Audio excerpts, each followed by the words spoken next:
Welcome to the fourth week of your journey. You've conquered the initial week of training and an additional 2 weeks with students. I trust that your voices are gaining strength and hope that your feet are finding relief from their earlier soreness, which I know was there. I also would anticipate that many of you are looking forward to the long weekend ahead. Impressive strides have caught my eye over the last 3 weeks. Students who once found it a challenge to attend are now becoming regulars. Our carpool system is growing more efficient. I've been heartened by students sharing their love for school, their love of their enthusiastic teachers and aides who bring joy and excitement to them. Our lunches continue to be delectable, and the building is clean and prepared for learning. And to top it all off, we have a lush expanse of grass adorning the rear of our school. Moreover, our enrollment stands strong and full. Much of these successes owe themselves to the spirit of Team Lincoln. In my capacity as an academic director, allow me to shed light on our communication strategy for this academic year. Teachers, each week you'll connect with either the elementary or secondary principal ahead of your PLC or PLE sessions. During these meetings, you'll receive targeted insights relevant to your assignments. Teaching assistants will similarly engage regularly with the principals for guidance and dialogue. Operations team members will also meet regularly with their managers and the operations director. These interactions will take the place of our newsletter. Should any concerns arise, please bring those to your representatives on the Principal's Advisory Committee or your managers on the operations side. Each month, we'll be sharing a video where we will communicate a message to all staff from the administration. Additionally, we are finalizing a calendar which will inform you about what is going on and if you have a role or expectation for that upcoming event. As part of our first message, I want to expand on a couple of items that I shared with you at our all-call meeting. Lincoln Academy's mission is to empower our students to soar. The "our" in the mission is essential. It is what we are striving towards. We've been working on this for years. We've been talking about Tier 2 instruction, communicating with parents about student progress on standards, and meeting the needs of all learners. I emphasize my commitment to establishing clear standards and fostering accountability this year. Allow me to be unequivocally clear. While we are currently on the path, we are not at the destination yet. The journey of empowering our students to soar remains a work in progress. The shared belief that every student on our grade level, or in our department, or in our school is collectively our responsibility is not yet universally ingrained.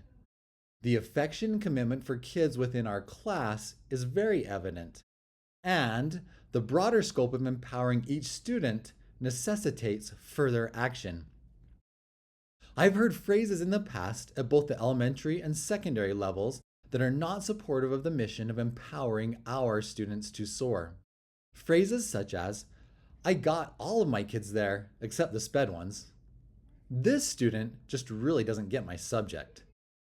"I really can't help the kid because of their parents." "They are just lazy. That's the problem."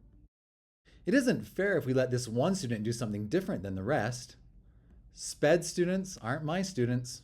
They will take care of them." "The behavior of that student gets in the way of me being able to help them." "I have a hard time letting my kids go to another teacher." "If only the parent was more supportive, then we could do something." These types of phrases and attitudes need to change. I also wish to re-emphasize that our data underscores that we have reached a plateau. To empower the next 15%, we have to make a change in our practice. On the secondary side, I've instructed Christy to work towards having a standards-based system where we can communicate with parents and students what is expected of them before they start a unit, and that feedback is provided on how they can improve and become better as they move along.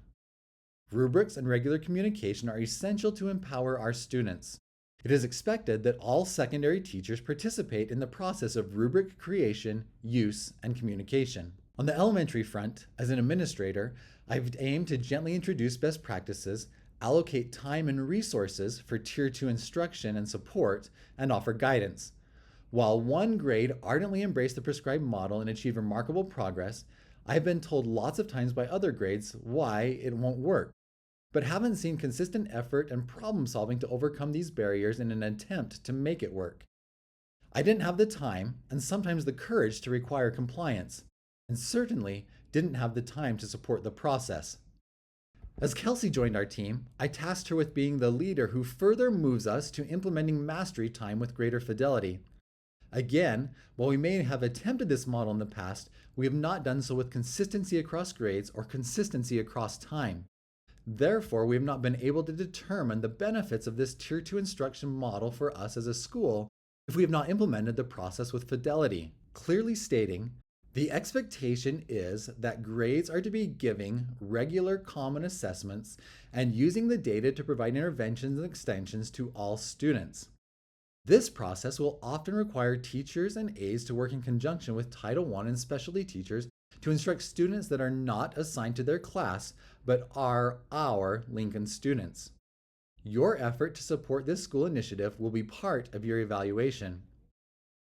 I assure you, if our implementation of mastery time, pursued diligently, provides an effective over the next 2 years, we'll recalibrate our expectations regarding Tier 2 instruction in the elementary. I realize that change can be hard. I believe that growing and improving is meant to be hard. Ralph Waldo Emerson stated, "That which we persist in doing becomes easier to do.